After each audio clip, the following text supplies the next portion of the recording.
మీరు 10 సంవత్సరాలు ఉద్యమం చేశారు, 10 సంవత్సరాలు అధికారంలో ఉన్నారు, 20 సంవత్సరాలు తెలంగాణకు మీ మమేకం. మీరు ఇప్పుడు 1.5 hours నుంచి చెప్పింది మొత్తం చూస్తే తెలంగాణకు సంబంధించిన ప్రతి దాంట్లోనూ మీ రోల్ అండ్ రెస్పాన్సిబిలిటీ, ఇన్వాల్వ్మెంట్ కనిపిస్తుంది. అలాంటి మిమ్మల్ని ప్రజలు ఎందుకు మొన్న ఓడించారు? మిమ్మల్ని ఓడించారా, ఎమ్మెల్యేలను ఓడించారా? Good question. ఏమైందంటే సింపుల్ అండి.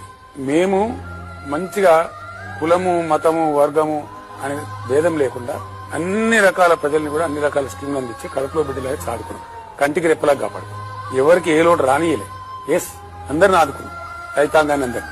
ఏమైంది వాళ్ళకి? మేము రైతు బంధు ఇచ్చినాం, మంచిగా పెట్టుబడి వచ్చింది, పంటలు కొంటా ఉన్నాం, డబ్బులు వస్తున్నాయి, నీళ్లు వచ్చినాయి, కాళేశ్వరం వచ్చింది, బ్రహ్మాండంగా వాటర్ వస్తా ఉంది, కడుపు నిండిపోయింది, కరెంట్ వస్తా ఉంది, ఇబ్బంది లేదు. దాని మీద కాంగ్రెస్ అడ్డగోలు హామీలు ఇచ్చిందండి. రైతు బంధుకు మేము 10,000 ఎకరానికి ఇస్తే వాళ్ళు 15,000 చెప్తారు. మేము పెన్షన్ 2,000 చెప్తే వాళ్ళు 4,000 చెప్తారు. మేము కళ్యాణ లక్ష్మి 1,00,000 ఇస్తే వాళ్ళు తులం బంగారం ఇస్తామన్నారు. నిరుద్యోగులకు 4,000 గుర్తిస్తామన్నారు. మొత్తం హామీలు వాళ్ళు ఇచ్చిన 420 హామీలు. వీటికి ఏమైందంటే ఒక 1.8% కదా మాకు తేడా వచ్చింది. ఆ ప్రజలు కడుపు నిండింది కాబట్టి అన్ని వచ్చినాయి. ఆడిపోతే మిషన్ భగీరథ వచ్చింది, నీళ్ళు కట్టమైపోయింది, మంచినీళ్ళ బాధ పోయింది, సాగునీళ్ళ బాధ పోయింది, కరెంట్ బాగా పోయింది. ఇంకా ఉల్టా మీదికి వెళ్ళి ఇవన్నీ ఇస్తామంటున్నారు కదా అని ఒక 2-3% ప్రజలు అటు చేయదాక్కున్నారు. దాంతో మా అధికారం